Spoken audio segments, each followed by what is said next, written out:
Sri Sivasakthi TV நேயர்களுக்கு அன்பான வணக்கங்கள். உங்கள் பாரம்பரிய அருள்வாக்கு ஜோதிடர் பாலசுப்ரமணியன் அடியனின் அன்பு வணக்கங்கள். என்றும் குருவழியில் குருவை நேசிப்போம், குருவை போற்றுவோம். நம்ம தொடர்ச்சியா பாத்தீங்க அப்படின்னா மாத பலன் கொடுத்துக்கிட்டு இருக்கோம். இந்த மாத பலன்ல 12 ராசிக்குமே எப்படிப்பட்ட பலனை கொடுக்குது, இந்த கிரகங்களுடைய அமைப்பு எங்க இருக்கு, இந்த கிரகங்கள்னால என்ன பயன் நமக்கு இருக்கு அப்படிங்கிற ஒரு விஷயத்த தொடர்ச்சியா வந்துகிட்டு இருக்கு மாத பலன்ல. இத கடைசி வரைக்குமே பாருங்க.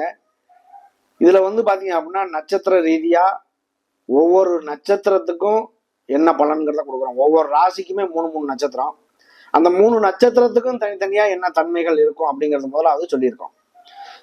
இந்த இதுல பாத்தீங்க அப்படின்னா இந்த கிரகங்களுடைய அமைப்பு இந்த டிசம்பர் மாதம் 12வது மாதம் டிசம்பர் மாதம் கார்த்திகை மாதம் 16ஆம் தேதி ஞாயிற்றுக்கிழமை. இந்த கிரகத்தினுடைய அமைப்புல சூரியன் சந்திரன் விருச்சகத்துல இருக்காங்க. புதன் பகவான் பாத்தீங்க அப்படின்னா அதுலயே வக்ரம் பெற்று இருக்காரு. சுக்கிரன் பாத்தீங்க அப்படின்னா தனுசு ராசியில இருக்கு. சனி பகவான் கும்பராசியில இருக்காரு. ராகு பகவான் மீன ராசியில இருக்காரு. குரு பகவான் பாத்தீங்க அப்படின்னா ரிஷப ராசியில வக்ரம் பெற்று இருக்காரு. இதே செவ்வாய் பகவான் பாத்தீங்க அப்படின்னா நீசம் பெற்று கடகராசியில இருக்காரு. கேது பகவான் பாத்தீங்க அப்படின்னா உங்களுக்கு கன்னிராசியில இருக்காரு. ஒரு கிரகம் நீசம் பெறுது, வக்ரம் பெறுது, அஸ்தமனம் பெறுது, நல்ல நிலைமையில இருக்கு. இதெல்லாம் என்ன பலன் கொடுக்கும்? ஒவ்வொரு ராசிக்குமே பாத்தீங்க அப்படின்னா இந்த 2024 முடிஞ்சு 2025 பிறக்க போகுது. இதனால யாருக்கெல்லாம் நல்ல பலன் இது வரைக்கும் அனுபவிச்சாங்க, யாருக்கெல்லாம் நல்ல பலன் இல்லை அப்படிங்கிற ஒரு விஷயத்த பாத்தீங்க அப்படின்னா இந்த 12 ராசிக்குமே நம்ம தொடர்ச்சியா பார்க்க போறோம். இந்த 12 ராசிகள்ல வக்ரம் பெற்ற குரு, நீசம் பெற்ற செவ்வாய், புதன் பகவான், இது இல்லாம சூரியன் நீசத்துல இருந்தாரு, மாறிட்டாரு. இதனால யாராரு என்னென்ன பலன் அப்படிங்கிற ஒரு விஷயத்த, கோச்சாரம் என்ன, தசாபுத்தி என்ன, உங்களுடைய விதி ஜாதகத்தினுடைய அமைப்பு என்ன, இந்த ஒவ்வொரு விஷயமுமே பாத்தீங்க அப்படின்னா தனித்தனியா ஒவ்வொரு பேருக்குமே பார்க்க போறோம். இந்த ராசியில 3 நட்சத்திரங்கள் ஒவ்வொரு ராசிக்கு. இந்த 3 நட்சத்திரங்களுமே பாத்தீங்க அப்படின்னா தனித்தனி தன்மையை கொண்டது. ஒரே ராசியா இருந்தாலுமே நட்சத்திர ரீதியா நம்ம பார்க்கும்போது தனித்தனி தன்மையை கொண்டது. அதனால பாத்தீங்க அப்படின்னா அந்த நட்சத்திர ரீதியாகவும் பலன் சொல்றோம். அந்த விஷயத்தையுமே நீங்க பாருங்க. ஒரு சிலருக்கு இது நல்லபடியா பொருந்தும், ஒரு சிலருக்கு பொருந்தாமே இருக்கும். அவரவருடைய தனி மனித ஜாதகம் நீங்க பார்த்து ஒவ்வொரு விஷயத்திலுமே ஒரு தனி விஷயத்தை, நடப்பு விஷயத்தை சுட்டி காட்டக்கூடிய ஒரு விஷயம் அப்படின்னா தசாபுத்தி தான். அந்த தசாபுத்தியை பார்க்கும்போது உங்களுடைய வாழ்க்கையில என்ன நன்மை தீமைகள் இருக்குங்கிறத நம்ம சொல்லலாம். உங்களுடைய விதி ஜாதகத்தை பாருங்க. இந்த கிரகத்தினுடைய அமைப்புகளுக்கு இந்த 12 ராசிக்குமே என்ன பலன் அப்படிங்கிறத விரிவா பார்ப்போம். அன்பார்ந்த சிம்ம ராசி அன்பர்களை, சிம்ம ராசி அப்படின்னாலே பாத்தீங்க அப்படின்னா அவர் பாத்தீங்க அப்படின்னா ஒரு தனித்தன்மையை கொண்டார். சிம்ம ராசி ராசிநாதன் சூரிய பகவான். எல்லா கிரகங்களுமே பாத்தீங்க அப்படின்னா சூரியனை மையமா வச்சுதான் இயங்குது. அப்படிப்பட்ட சூரியனை ராசியாக கொண்ட நீங்க, உங்களுக்குமே பாத்தீங்க அப்படின்னா இந்த சிம்ம ராசியை பொறுத்தளவுக்கு ஆணாக இருந்தாலும் சரி, பெண்ணாக இருந்தாலும் சரி, எல்லாருமே பாத்தீங்க அப்படின்னா ஒரு தனித்தன்மையை கொண்டவர்கள்.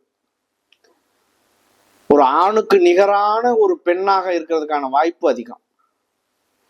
அவங்களுடைய செயல்பாடு, அவங்களுடைய சம்பாதிக்கக்கூடிய தன்மையா இருக்கட்டும், அவங்களுடைய பேச்சுவார்த்தையா இருக்கட்டும், டேலண்டா இருக்கட்டும், எல்லாமே பாத்தீங்க அப்படின்னா பெண் பிள்ளைகளா இருந்தாலும் ஆணுக்கு நிகரான ஒரு விஷயத்தை வழிநடத்தி செல்லக்கூடிய நபர்கள் சிம்மராசி என்பர்கள். அது ஆண் ராசி. இந்த சிம்ம ராசி அப்படின்னாலே பாத்தீங்க அப்படின்னா இன்னைக்கு கண்டசனி ஓடிக்கிட்டு இருக்கு. உங்களுக்கு கண்டசனி தெண்டம் பண்ணணும் அப்படிங்கிறது ஒரு விதி இருந்தாலும் உங்களுடைய தனி மனித ஜாதகத்தில் உங்களுடைய ஆரம்பம் முதல் கடைசி வரைக்குமே நடக்கக்கூடிய விஷயங்கள் அனைத்துமே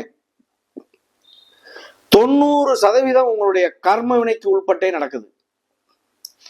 10% பாத்தீங்க அப்படின்னா உங்களுடைய நடப்பு, நீங்க என்ன பண்றீங்களோ அதுக்கு உண்டான கர்ம வினை நடக்குது. இது உங்களுடைய தனி மனிதனுடைய ஜாதகத்தினுடைய அமைப்பு. நானா இருந்தாலுமே அதுதான், நீங்களா இருந்தாலுமே அதுதான். அப்ப இந்த ஜாதகத்துல, விதி ஜாதகத்துல, ஜனன ஜாதகத்தில் ஒரு குழந்தை பிறக்குது அப்படின்னா, பிறக்கும் போது லக்னம் நல்லா இருந்து, லக்னாதிபதி நல்லா இருந்து, ராசி நல்லா இருக்கு, ராசிநாதன் நல்லா இருக்கு, அந்த லக்னத்தை ராசியை சுபக்கிரகங்கள் பார்க்குது, இப்படியெல்லாம் ஒருவருக்கு அமைப்பு இருக்கு அப்படின்னா, அவருடைய ஆரம்ப காலம் முதல் அந்திம காலம் வரைக்குமே வாழ்க்கையில எல்லா சகல செல்வங்களும் பெற்று வாழ்க்கையில செல்வ செழிப்போடு இருப்பார். இல்ல ராசி நல்லா இல்ல, லக்னமும் நல்லா இல்ல, ராசிநாதன் நல்லா இல்ல, ராசி அதிபதி நல்லா இல்ல, அப்ப என்ன நடக்கும்? எத்தனை நல்ல கிரகங்கள் நல்ல மனிதர்கள் அவருக்கு பார்த்து ஹெல்ப் பண்ணாலும் அவர் சரியா இல்லை அப்படிங்கிறப்ப பாத்தீங்க அப்படின்னா எந்த சூழ்நிலையுமே சரியான சூழ்நிலைக்கு கொண்டுட்டு போறது அவர் ரொம்ப கஷ்டப்படுறாரு அப்படின்னா எப்படி இருக்கும்? கோட்டை விட்டுருவார்.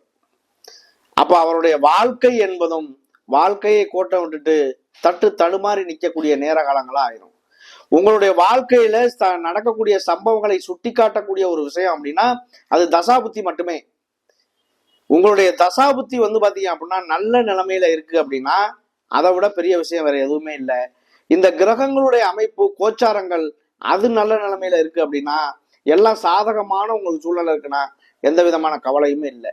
நீண்ட நாள் பயணம் செய்யக்கூடிய கிரகங்களான ராகு, கேது, குரு பகவான் எல்லாம் சேர்ந்து ஒரு வருஷத்துல என்ன பலனை கொடுக்குமோ அதே பலனை மாதத்தில் செய்யக்கூடிய மாதக்கோள்களான சூரியன், சுக்கிரன், புதன், செவ்வாய் 1.5 மாசம், வளர்பிறை சந்திரன், இது எல்லாமே அள்ளி கொடுத்துட்டு போயிடும். அப்ப திடீர் அதிர்ஷ்டம், யோகம் இந்த மாதிரி எல்லாம் கிடைக்குது அப்படின்னா அதுக்கு காரணம் இதுவும் கூட சொல்லலாம்.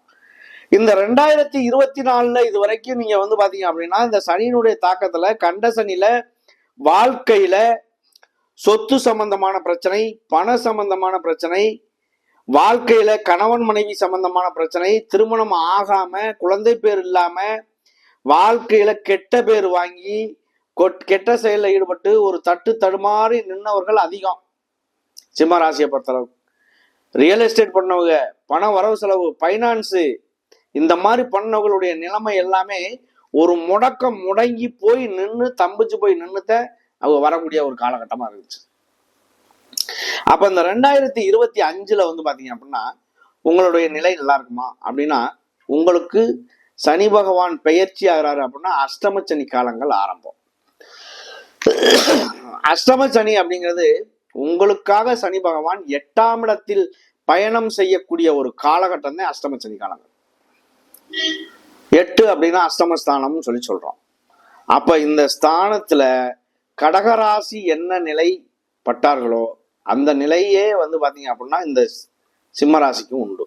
ஆனால் உங்களுடைய ஜாதகத்தை பொறுத்தளவுக்கு நல்ல நிலையில இருக்குன்னா எந்த விதமான பயமும் தேவையில்லை. சனி திசையோ, சனி புத்தியோ, சனி அந்தரமோ, சூட்சமோ நடந்தால்தான் உங்களுக்கு ஒரு சில மாற்றங்கள் உருவாங்க. பயப்பட வேணும், இல்லைன்னா பயப்படணுங்கிற ஒரு அவசியமே இல்லை. 30 வயசுக்கு மேற்பட்டு ஒருத்தருக்கு நடக்குது அப்படின்னா அவருக்கு பாத்தீங்க அப்படின்னா 7.5 சனி நடக்குது அப்படின்னா அவருக்கு அது பொங்கு சனி. பொங்கு சனி அப்படிங்கிறது பாத்தீங்க அப்படின்னா ஒருவருக்கு 30 வயசுக்கு உள்ள வந்துடும். 30 வயசுல இருந்து 60 வயசுக்குள்ள 2வது சுத்து வந்துடும். 90 வயசுக்குள்ள 3வது சுத்து வந்துடும். மங்கு சனி, பொங்கு சனி, நீசம் பெற்ற சனி சொல்லுவோம். அந்த சனியினுடைய தாக்கம் 7.5 சனி இல்லாம விரயச்சனி, ஜென்மச்சனி, பாத சனியும் தாண்டி அர்த்தாஷ்டம சனி, அஷ்டம சனி, கண்ட சனி, இது எல்லாமே 2.5 வருஷம். 30 வருஷத்துக்குள்ள 15 வருஷம் பாத்தீங்க அப்படின்னா சனியினுடைய தாக்கத்துல அவர் இருந்தே தீருவார். அப்ப சனி 15 வருஷமும் அவரை கெடுத்து விடுமா அப்படின்னா இல்ல. உங்களை சுப கிரகங்கள் பார்க்கறது, உங்களுடைய தசாபுத்தி காலங்கள், உங்களுடைய கோச்சார காலங்கள், உங்களுடைய விதியினுடைய ஜனன ஜாதகத்தினுடைய அமைப்பு, இது எல்லாமே உங்களுக்கு ஒரு பொருந்துமா அப்படின்னா 100% எல்லாருக்கும் பொருந்தாது. ஒருத்தருக்கு 20% பொருந்தும், ஒருத்தருக்கு 30% பொருந்தும், ஒருத்தருக்கு 50, 70 இப்படி பொருந்தலாம். இதை பொறுத்தளவு பாத்தீங்க அப்படின்னா நீங்க ஒரு நல்ல நிலைமைக்கு வரக்கூடிய ஒரு நேரம் அப்படின்னா இந்த தசாபுத்தி காலங்கள், கோச்சார காலங்கள் சொல்லலாம். அப்போ உங்களுக்கு வந்து முதல்ல நம்ம சொன்ன மாதிரி லக்னம், லக்னாதிபதி, ராசி, ராசிநாதன் நல்லா இருந்தால்தான். சூரியனை மையமாக வச்சு எடுக்கக்கூடிய ஒரு விஷயம் லக்னம், சந்திரனை மையமாக வச்சு எடுக்கக்கூடிய ஒரு விஷயம் ராசி. ஒரு குழந்தை பிறக்குது, குழந்தை பிறக்கும் போது சூரியன் வந்து பாத்தீங்க அப்படின்னா ஒரு ராசியில அதாவது சித்திரை, வைகாசி, ஆனி, ஆடி, ஆவணி, புரட்டாசி, ஐப்பசி, கார்த்திகை, மார்கழி, தை, மாசி, பங்குனி 12 மாசம். இந்த 12 மாசமும் சித்திரை மாசத்துல வந்து பாத்தீங்க அப்படின்னா சூரியன் மேசராசியில இருப்பாரு. அந்த ஒவ்வொரு மாசமும் சூரியன் வந்து பாத்தீங்க அப்படின்னா மாறிக்கிட்டே வர்றாரு. ஒவ்வொரு ராசியில சூரியன் வந்து டெய்லி பயணம் செய்யக்கூடிய கிரகங்கிறதுனால ஒரு ராசியில 2 மணி நேரம் இருப்பார். அந்த 2 மணி நேரத்துல எந்த இடத்துல அவர் போய்கிட்டு இருக்கும் போது பிறக்குதோ அந்த குழந்தை, அந்த நட்சத்திரம், அந்த பாதம் லக்னம். சந்திரன் எந்த இடத்துல பயணம் செஞ்சுட்டு இருக்காரோ அந்த ராசி, நட்சத்திர, பாதம் ராசி, உடல், உயிர், உடல். ஜென்ம நட்சத்திரம் அப்படிங்கிறது அந்த நட்சத்திரம் தான். அப்போ உங்களுக்கு இதெல்லாம் சாதகமாக இருக்கும் பொழுது உங்களுடைய வாழ்க்கையில எந்த விதமான தோல்விகளை சந்திக்க வாய்ப்பு இல்லை. ஒரு தோல்வியே அடையுது அப்படின்னாலும் அதை வெற்றியா மாற்றக்கூடிய ஒரு தன்மை உங்களுக்கு உண்டு. பின்னாடி வரக்கூடிய ஒரு விஷயத்தை முன்னே யோசிச்சு செயல்படக்கூடிய ஒரு நபர்கள் இந்த சிம்மராசி அன்பர்கள். தனக்கு கீழே ஒரு 10 பேர்னாலும் ஒரு இருக்கணும் அப்படிங்கிற ஒரு தனித்தன்மையை கொண்டவர்கள். உங்களுக்குன்னு வந்து பாத்தீங்க அப்படின்னா ஒரு மனிதனுக்கு வந்து பாத்தீங்க அப்படின்னா ஒரு எண்ணங்கள் வந்து பாத்தீங்க அப்படின்னா பிரதிபலிச்சுக்கிட்டே இருக்கும்னு சொல்லுவாங்க. ஒரு விஷயம் செய்யும் போது இன்னொரு விஷயம் தூண்டிக்கிட்டே இருக்கிறது. அப்ப அந்த விஷயத்தை பொறுத்தளவுக்கு என்ன தூண்டுதல் இருந்தாலும் நிதானத்துடன் செயல்படக்கூடிய நபர்கள் சிம்மராசி அன்பர்கள். செயல்பட்டாலும் வெற்றி வாய்ப்பையும் கண்டுபிடிச்சிருவாங்க. வெற்றியை கண்டுபிடிக்கக்கூடிய நபர்கள் சிம்மராசி அன்பர்கள். அப்போ உங்களுக்கு வந்து பாத்தீங்க அப்படின்னா கொடுக்குறவன் கொடுத்தாலும் அதை வாங்கிக்கிறதுக்கு நமக்கு தகுதி இல்லை அப்படிங்கிற மாதிரி உங்களுக்கு அஷ்டம சனி காலங்களோ இல்ல கண்ட சனி காலங்களோ நடக்கும்போது இந்த சனி தசை, சனி புத்தி இந்த மாதிரி சூழ்நிலைகள் இருந்தாத்தான் பிரச்சனை. இல்லைன்னா நீங்க பயப்பட வேண்டிய அவசியமே இல்லை. அப்போ உங்களுக்கு வந்து இன்னைக்கு குருவாகப்பட்டவர் வந்து பாத்தீங்க அப்படின்னா இந்த மாத பலன் 12வது மாசத்துக்கு உங்களுக்கு வந்து 5க்கும் 8க்கும் உள்ள அதிபதி குரு பகவான். அந்த குருவாகப்பட்டவர் வந்து 10ஆம் இடமான தொழில் ஸ்தானத்துல இருந்து உங்களுடைய 2ஆம் இடமான தனஸ்தானம், வாக்குஸ்தானத்தை பார்க்கும் பொழுது எப்படி இருக்கும்? 2ல வந்து இன்னைக்கு வந்து பாத்தீங்க அப்படின்னா கேது பகவான் இருக்காரு. கேது வந்து பாத்தீங்க அப்படின்னா ஒரு நன்மையை செய்ய இயலாத ஒரு கிரகம்னு கூட வச்சுக்குவோம். அவர் இருக்கக்கூடிய இடத்தை பொறுத்து இருக்கு. ஒரு கிரகம் 2ல இருக்கு அப்படின்னா தனம், வாக்கு, குடும்பம், வருமானம், அடிப்படை கல்வி ஸ்தானம். அப்ப குழந்தைகளுக்கெல்லாம் வந்து பாத்தீங்க அப்படின்னா கல்வி அப்படிங்கிறது ஒரு மந்தத்தனமான சூழ்நிலையில இருக்க வாய்ப்பு உண்டு. அப்போ உங்களுக்கு வந்து பாத்தீங்க அப்படின்னா இந்த கிரகங்களுடைய அமைப்புல நடக்கக்கூடிய விஷயங்கள் எல்லாமே ஒரு தனித்தன்மையை கொண்டது. அப்போ உங்களுக்கு இந்த 2ஆம் இடத்தை பார்க்கும்போது கேதுவாகப்பட்டவர் வந்து பாத்தீங்க அப்படின்னா கேது அப்படிங்கிறது ஒரு கெட்ட செயலே இருந்தாலும் அது வந்து பாத்தீங்க அப்படின்னா ஒரு மந்தமான சூழ்நிலை போனாலும் குருவாகப்பட்டவர் பார்க்கும் பொழுது தோஷமான இடத்தை கூட அவர் பார்க்கும் பொழுது தோஷம் கூட மாறி போயிடும், நல்லதா மாறும்.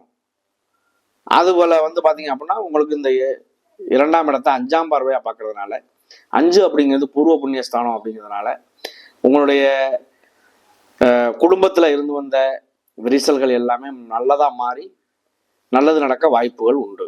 உங்களுடைய 5ஆம் இடத்தை பார்க்குறாரு. 5 அப்படிங்கிறது பூர்வ புண்ணிய ஸ்தானம், குலதெய்வ ஸ்தானம், குழந்தைகளுடைய ஸ்தானம், அப்பாவினுடைய சொத்து சம்பந்தமான பிரச்சனைகள், பண சம்பந்தமான பிரச்சனைகள். 5 அப்படிங்கிறது ஆழ்மன எண்ணங்கள். அந்த எண்ணங்களை பிரதிபலிக்கக்கூடிய ஒரு நேரங்கள், மனசுல உதிக்கக்கூடிய ஒரு எண்ணங்கள் எல்லாமே பிரதிபலிப்பாகி எண்ணங்கள் எல்லாமே நல்லதா மாறுறதுக்கான வாய்ப்பு இது. அப்போ அந்த எண்ணம் மாறுது அப்படின்னா ஒரு மனசு மாறுறது, ஒரு பேசிக்கிட்டே இருக்கோம் மனசு மாறிடுச்சு அப்படின்னு சொல்றோம்னா இதுதான். அந்த ஒரு விஷயம் ஒரு காதல் திருமணங்கள், காதல்ல ஈடுபடுறது, காதல் திருமணங்கள் நடைபெறது, இது எல்லாமே வந்து பாத்தீங்க அப்படின்னா இந்த 5ஆம் இடம் பூர்வ புண்ணிய ஸ்தானம், குலதெய்வத்தினுடைய ஸ்தானம். குலதெய்வம் அனுக்கிரகம் கிடைக்கிறது, குழந்தை இல்லாத நபர்களுக்கு குழந்தை பேர் உண்டாகிறது. அப்ப இது எல்லாமே வந்து பாத்தீங்க அப்படின்னா குருவினுடைய பார்வை. அடுத்து வந்து உங்களுடைய 6ஆம் இடத்தை பார்க்கிறாரு. உங்கள் 4ஆம் இடம், அதாவது வந்து பாத்தீங்க அப்படின்னா இதுவரை சொன்னது வந்து பாத்தீங்க அப்படின்னா 4ஆம் இடத்தை நம்ம 5ஆம் இடம்னு சொல்லிட்டு இருக்கோம். அதாவது உங்களுடைய குருவாகப்பட்டவர் 7ஆம் பார்வையா விருச்சக ராசியை பார்க்கிறாரு. விருச்சக ராசியை பார்க்கக்கூடிய அந்த இடம் தான் 4ஆம் இடம். 4 அப்படிங்கிறது வீடு, மனை, வண்டி, வாகனம் இந்த மாதிரிலாம் உண்டு. இதுவரை ஒரு வீடு கட்டணும் அப்படின்னு நீங்க நினைக்கிறீங்க அப்படின்னா அந்த நிறைவேறும். ஒரு நல்ல முயற்சிகள் திருவினையாக்கும். உங்களுடைய 6 அப்படிங்கிறது பாத்தீங்க அப்படின்னா தொழில் ஸ்தானத்துக்கு ஒரு கடன் வாங்கி ஒரு தொழில் பண்றீங்க அப்படின்னா கண்டிப்பா ஆகும். பேங்க்ல லோன் கேட்குறீங்க, கண்டிப்பா கிடைக்கும். இந்த மாதிரி ஒரு விஷயங்கள் எல்லாமே ஒரு நல்ல மாற்றத்தை உருவாக்கக்கூடிய ஒரு நேர காலகட்டமா இந்த சிம்ம ராசிக்கு உண்டு. போன மாசம் நம்ம பலன் பார்த்தோம். அந்த மாசத்துல பாத்தீங்க அப்படின்னா சூரியன் ஐப்பசி மாசம் அவர் பாத்தீங்க அப்படின்னா நீசம் பெற்று துலாம் ராசியில இருந்தாரு. அப்ப உங்களுடைய ராசிநாதன் 3ஆம் இடத்துல நீசமா இருந்தப்ப என்ன இருக்கும்? உங்களுடைய முயற்சிகள் அனைத்தும் தடையா இருக்கும்.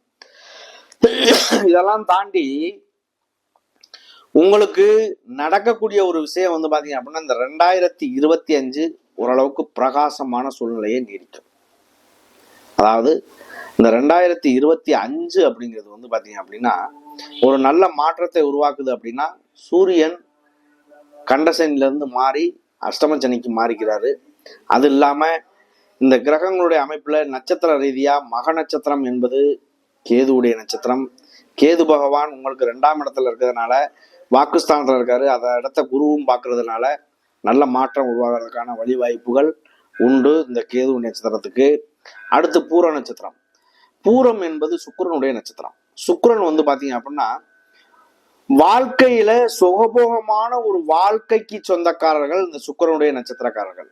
ரிஷப ராசியா இருக்கட்டும், துலாம் ராசியா இருக்கட்டும், இந்த பரணி, பூரம், பூராடம் நட்சத்திரமா இருக்கட்டும், இந்த இதுல எல்லாம் இருக்கக்கூடிய ஒரு நபர்கள் பாத்தீங்க அப்படின்னா அவருடைய வாழ்க்கையில சுகபோகமா சந்தோஷத்தை அனுபவிக்கக்கூடிய ஒரு காலகட்டத்துக்கு தள்ளப்படுவாங்க அவங்க. அப்ப சுக்கிரன் பாத்தீங்க அப்படின்னா சுகபோகமான ஒரு வாழ்க்கைக்கு சொந்தக்காரர். அவருடைய வாழ்க்கையில வீடு, மனை, வண்டி, வாகன யோகங்கள், வசிப்பிடங்கள், இருப்பிடங்கள் எல்லாம் பிரம்மாண்டமா இருக்கும். ஏதோ ஒரு வகையில அவர் பாத்தீங்க அப்படின்னா நல்ல மாற்றத்தை உருவாக்கிடுவார். அவருடைய வாழ்க்கையில சந்தோஷங்களை அதிகமா அனுபவிப்பார். அப்படிப்பட்ட இந்த பூர நட்சத்திரக்காரர்களுக்குமே இந்த ஒரு காலகட்டம் ஒரு நல்ல வாய்ப்பா இருக்கு. இந்த 2025 பாத்தீங்க அப்படின்னா உங்களுக்கு அஷ்டமச்சனி காலங்களே ஓடுனாலும் உங்களுக்கு குருவாகப்பட்டவர் 11ஆம் இடமான லாபஸ்தானத்துக்கு வர்றாரு. அது ஒரு பிளஸ் பாயிண்ட். அப்ப தோஷமான இடத்தை கூட சுப கிரகங்கள் பார்க்கும் பொழுது சுப கிரகத்தினுடைய பார்வையோ சுப கிரகத்தினுடைய இணைவோ இந்த மாதிரி விஷயங்கள் எல்லாமே உங்களுக்கு ஒரு மாற்றத்தை உருவாக்கும். அடுத்து உத்திரம். உத்திரம் என்பது சூரிய பகவானுடைய நட்சத்திரம். சூரியனுடைய நட்சத்திரக்காரர்கள் போன மாசம் ஓரளவுக்கு ஒரு மந்தமான சூழ்நிலையில இருந்திருந்தாலும் இந்த மாதம் ஒரு வெற்றி வாய்ப்பை தேடக்கூடிய ஒரு காலகட்டமா மாறிடும். உங்களுக்கு 11ஆம் வீட்டு அதிபதியோட சேர்ந்து இருக்கிறதுனால உங்களுடைய வாழ்க்கையில திருமணம் சார்ந்த விஷயங்கள் நடைபெறும். மறுமணம் சார்ந்த விஷயங்கள், பெரிய பேங்க்ல சேமிச்சு வச்ச பணங்கள், லோன் சம்பந்தமான விஷயங்கள் இதெல்லாம் கிடைக்கிறதுக்கான வாய்ப்பு உண்டு. உங்களுடைய வாழ்க்கையில உத்திர நட்சத்திரக்காரர்களுக்கு இந்த மாதமும் ஒரு சிறப்பான ஒரு மாதமா இருக்க வாய்ப்புகள் உண்டு. இதையும் தாண்டி 2025 அப்படிங்கிறது உங்களுடைய வாழ்க்கையில் பிரம்மாண்டமான ஒரு நேரம், வாய்ப்புகள் உண்டு. இந்த வாய்ப்புகள் எதா இருந்தாலுமே பயன்படுத்துங்க. நன்றி, வணக்கம்.